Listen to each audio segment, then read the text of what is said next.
valuable in Dan Houston lab? Very, yeah. We'd love to see him in our colours next year. Obviously, a lot to play out over the next 10 days or so. So we'll see how that goes. Can you tell us how it works? Big fan of Ferns, obviously. Interested that you're talking to Gold Coast about that.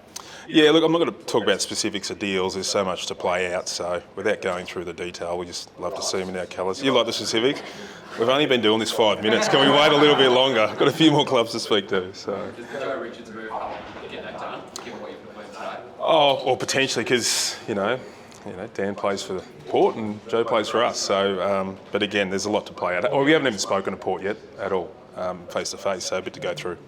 Do you think you can get the Dan Houston deal done if you don't get Big 13?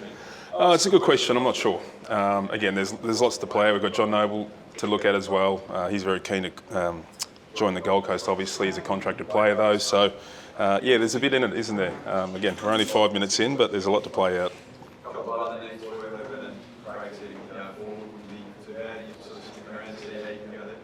You saw other positions you're saying? Oh, look, yeah, there's a few. I mean, everyone knows the age demographic of our football club and where it's going over the next couple of seasons. So that's one area we'd like to fill. Whether it gets done right now, we're not sure whether that's going to happen now or within the draft.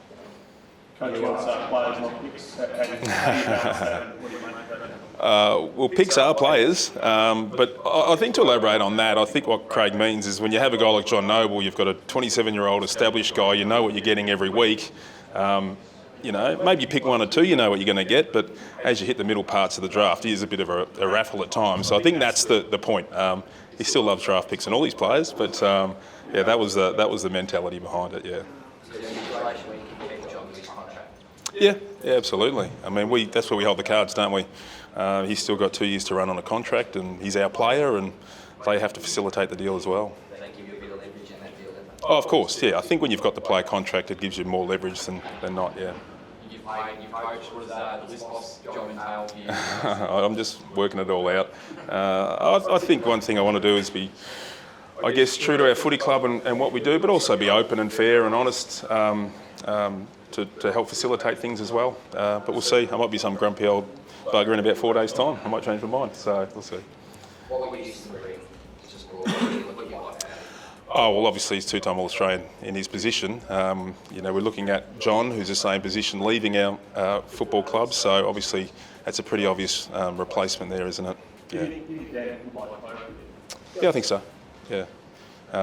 But I think as Dan said himself, he wants to get to Melbourne first and foremost. I think there's a couple of us that want his services, but the deal itself is going to be the most important part. Yeah. Thanks, guys. All the best.